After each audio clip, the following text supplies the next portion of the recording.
back to Leaders Recon. If you've ever wanted to know how to go to Harvard on the Army's dime, then you'll be interested in today's episode on the Harvard Strategist program, where we brought the first National Guard graduate, Capt Wilson, with us. Thank you and welcome to the program. Thanks for having me.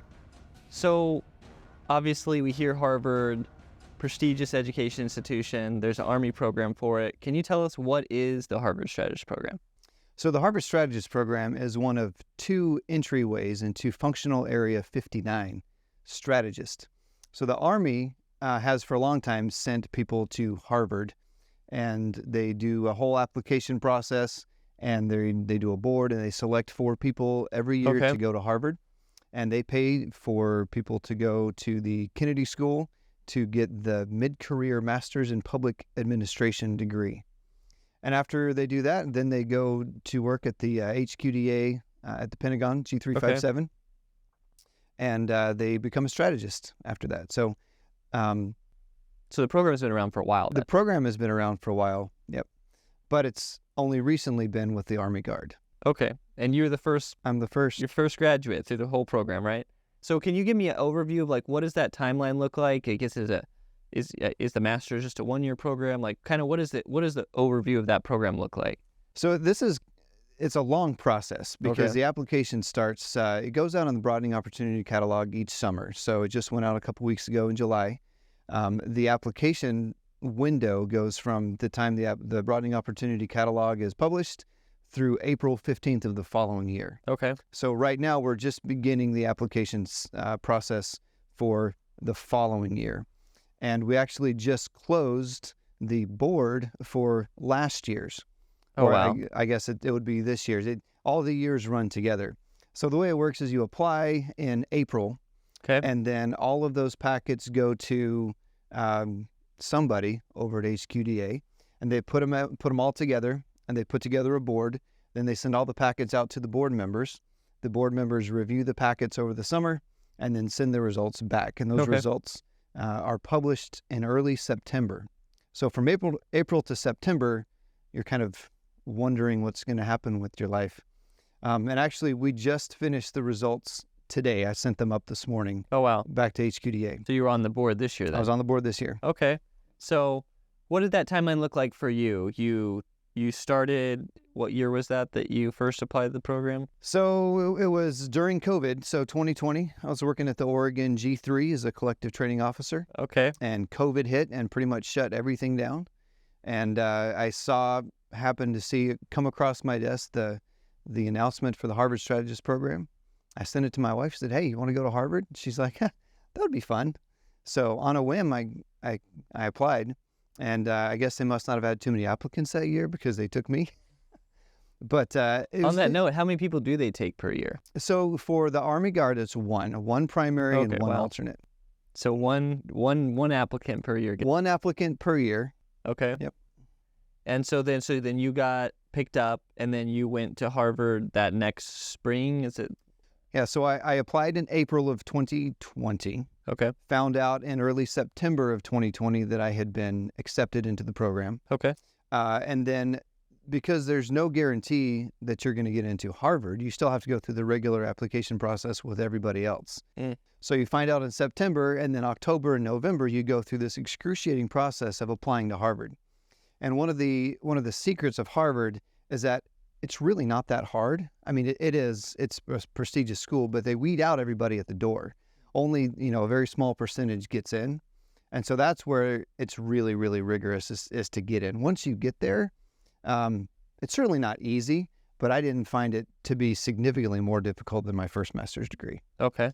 So you go through the process in October and November of building your application. And you don't do this on your own. They assign you a mentor. So someone who's been through the program, someone who recently graduated from Harvard will sit with you and will help you build your application. It's, I believe now 8 essays. I think it was 7 when I went through. Oh, wow. Each of those essays are very, very short. And then you have a resume as well. And that's the primary, that's the core of your application of the essays. And in those essays, you have to develop a narrative of yourself, something that's both true to yourself and that will appeal to the values of the Harvard Kennedy School.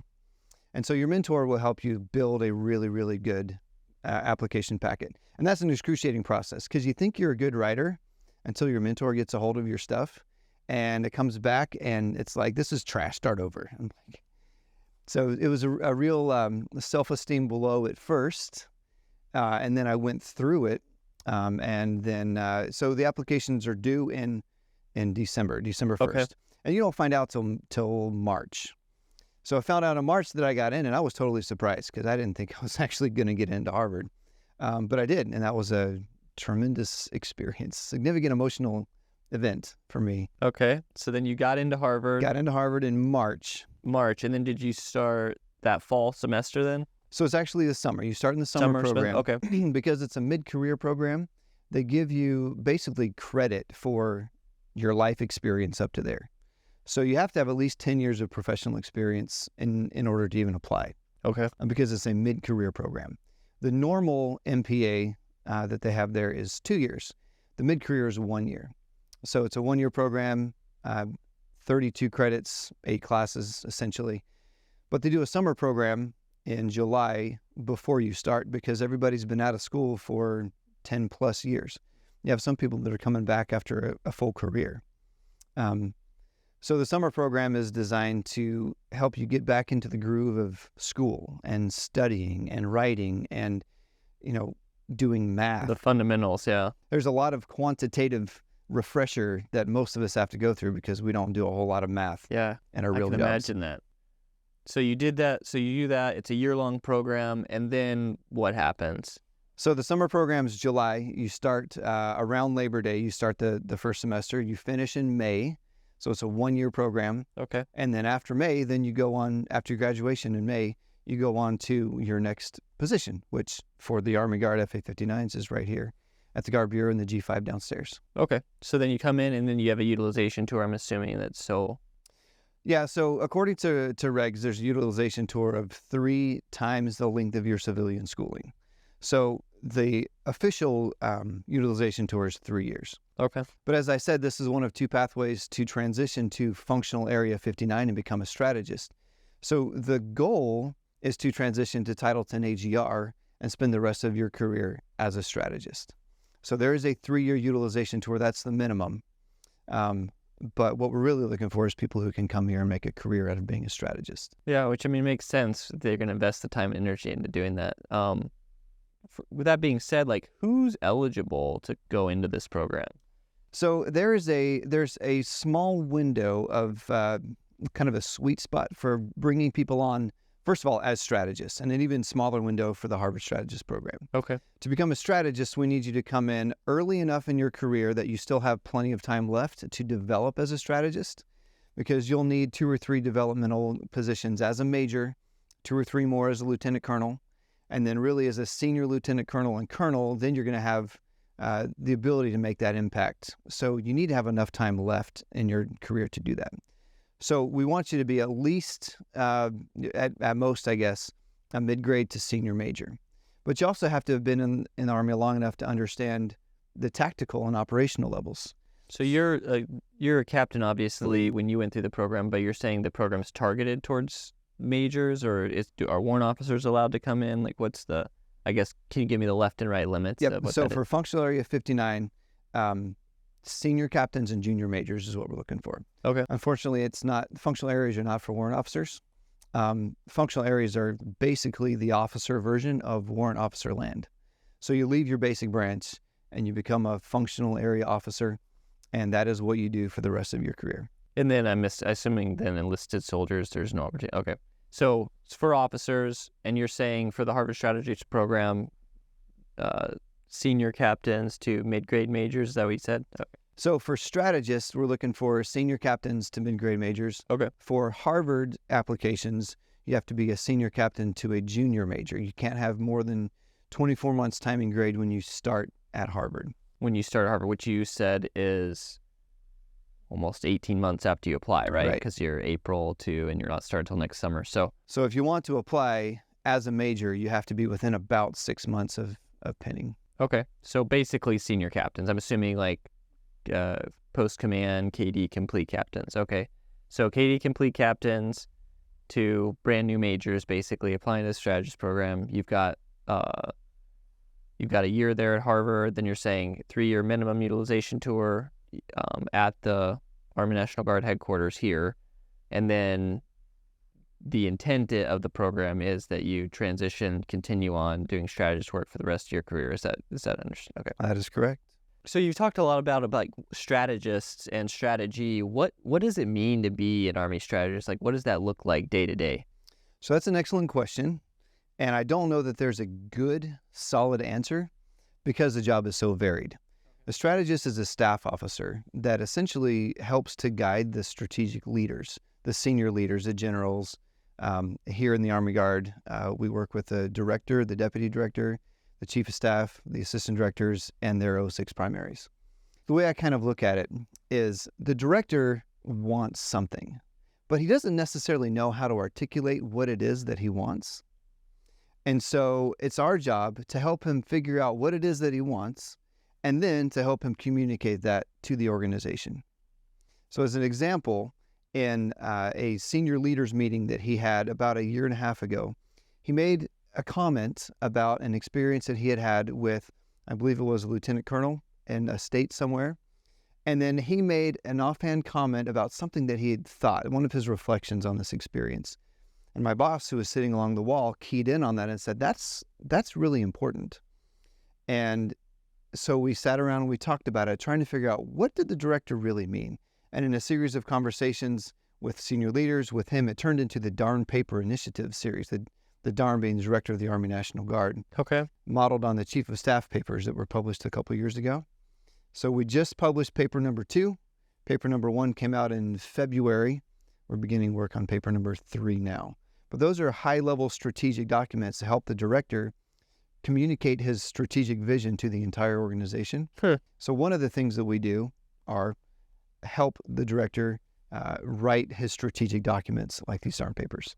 So then kind of bringing that back around full circle, some of the stuff that we're doing, for instance, in this Darn paper, did the skills and stuff that you learned at Harvard as part of this Harvard Strategist program set you up for success in doing what you're doing today? So sure. I mean, a strategist does a lot of thinking and a lot of writing. That's really our wheelhouse. What we do is we think and we write and we write and we think and we talk about it with other people, with other strategists. We do a lot of collaborative work. We think and we talk and we talk and we think and we write and we write and we write. And that's a lot of what Harvard is. That's basically the Kennedy School right there. The classes are all to teach you how to think. They assume that you already know how to think, but to help you improve your thinking, improve your communication, improve your writing, and then work together as a team. And that's exactly what we do as strategists. So what was that like for you when you showed up to Harvard? Like, what was your cohort like? How can you give us a little bit of insight to your Harvard experience?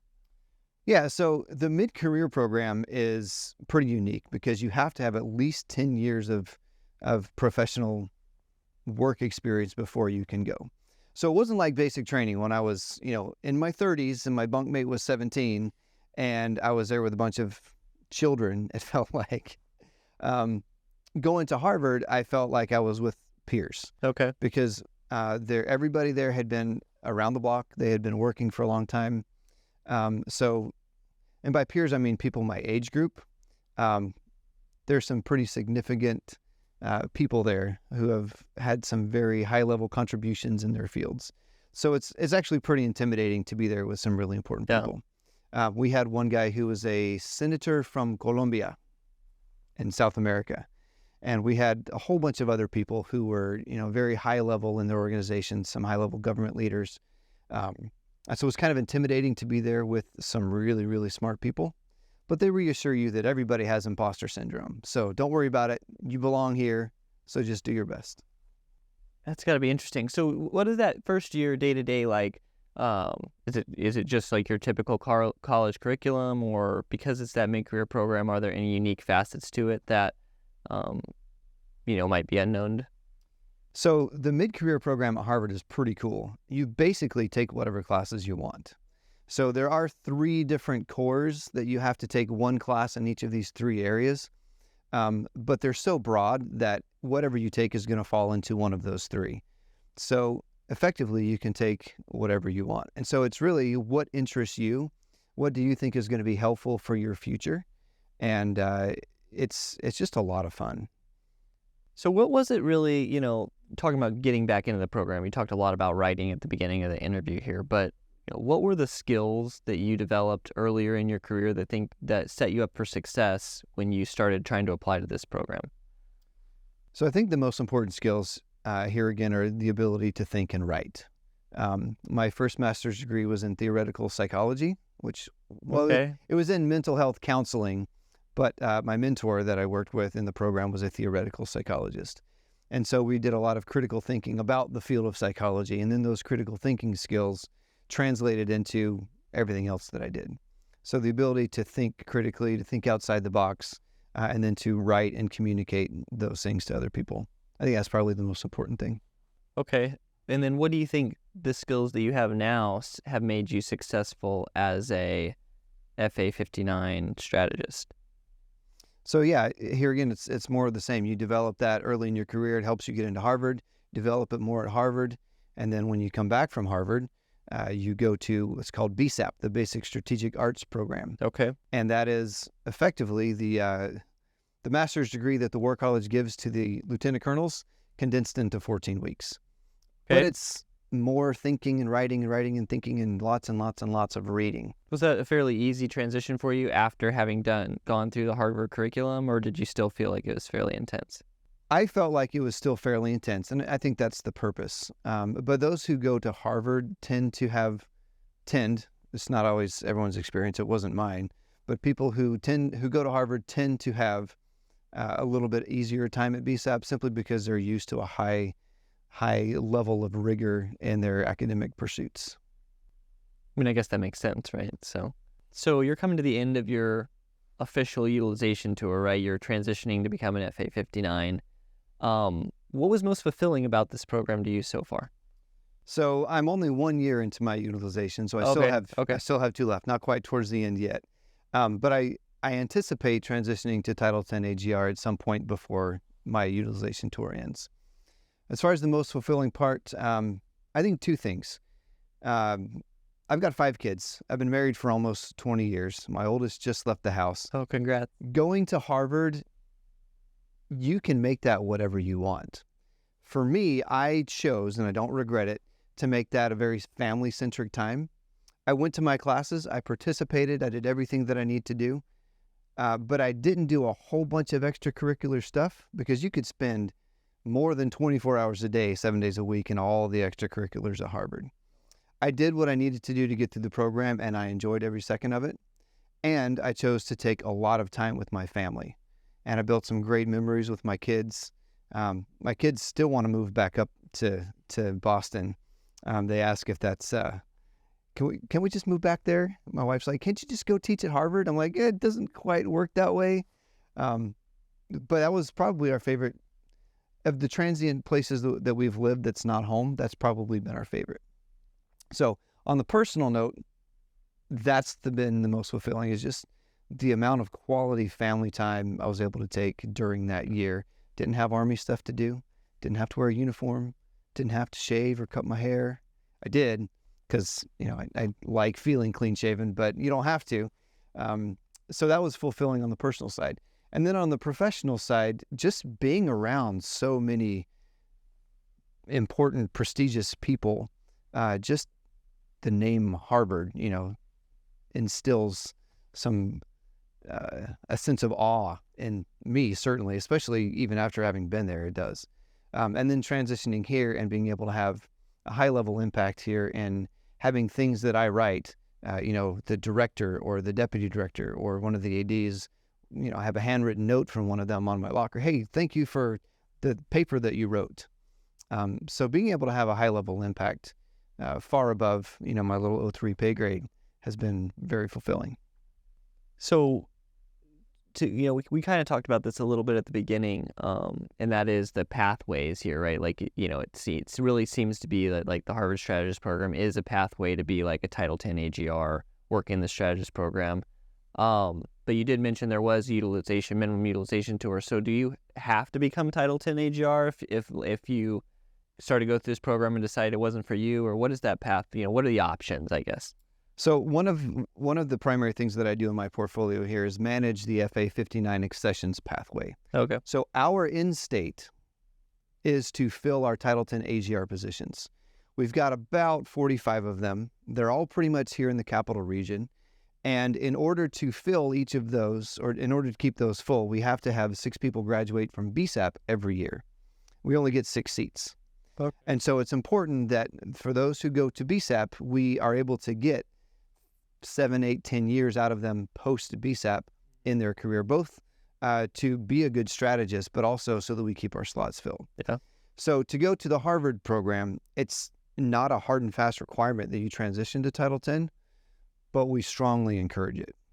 To that end, if you're considering applying to the Harvard Strategist program, I would encourage you to come to our pre-BSAP class, which we do twice a year, and that will give you a good overview of what the FA 59 field is like, Okay. what BSAP is going to be like.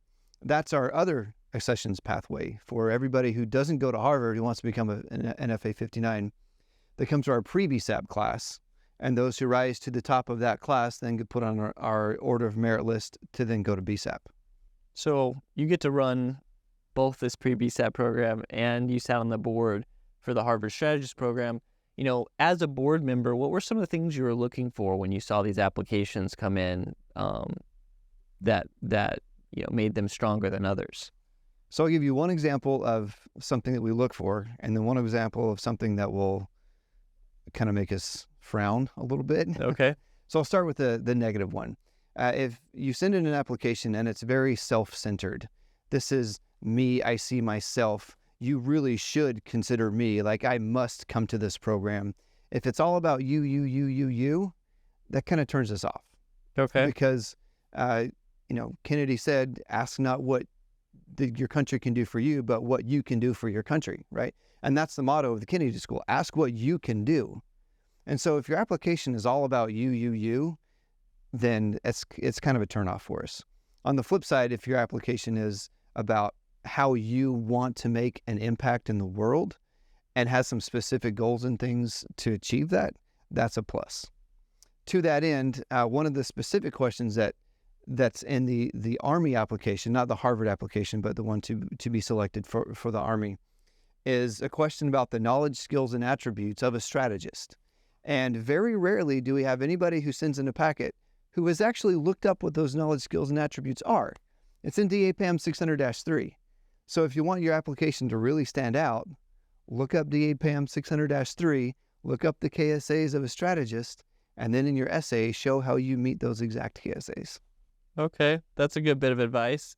That being said, do you have some advice that you would have given yourself, looking back a couple years as you considered applying for this program? Or was there a great piece of advice that you received that kind of caused you to want to go down this path? The one thing that I was concerned about in applying is, this is Harvard. Why in the world would they take me? Like, I'm a nobody. They're not going to take me into Harvard. The Army's not going to select me. Out of everybody in the entire National Guard, they choose one person. Why would it be me? But they did. So my advice would be, don't let the H word scare you. We don't receive enough applicants every year. We would like to receive more applicants so that our pool is more competitive. I'm not going to tell you how many applicants we get, but we want more. Okay. My personal goal is to get at least one from every state. Each one of the 54 states and territories in D.C., I want at least one applicant to the Harvard Strategist program from each of them. That way we can truly choose who deserves to go to Harvard. That being said, we haven't had that yet. So if you're thinking there's no way they're ever going to choose me, you never know. The worst that could happen is a no. So send in your application and we'll see what happens. So that being said, do you have any messages you would like to give out directly to the force as we close up the interview here today? Sure. So if you are in the window, a senior captain, junior major, or even if you're a junior captain looking to make a strategic impact in the future, don't be afraid to apply to FA 59, either through pre-BSAP or through the Harvard Strategist program, or do both, right? So we are always looking for very smart, very good people to come join our team and make a strategic impact on the organization. So if you're in that window and you think that sounds right for you, then apply. Send in your application. We take more FA-59s than we do Harvard Strategists, but we take both. So please send it in. Well, you heard it here. Thank you, sir, for coming on. Thank you very much. If you would like more information on any of the topics discussed today, please visit our social media pages in the links below. Tune in to Leaders Recon over the next few weeks as we bring in today's leaders and pioneers to discuss their experiences, share their wisdom, and help you grow as a leader. If you like this episode of Leaders Recon, please don't forget to subscribe below and leave us a 5-star review. You can find us wherever you listen to your favorite podcast.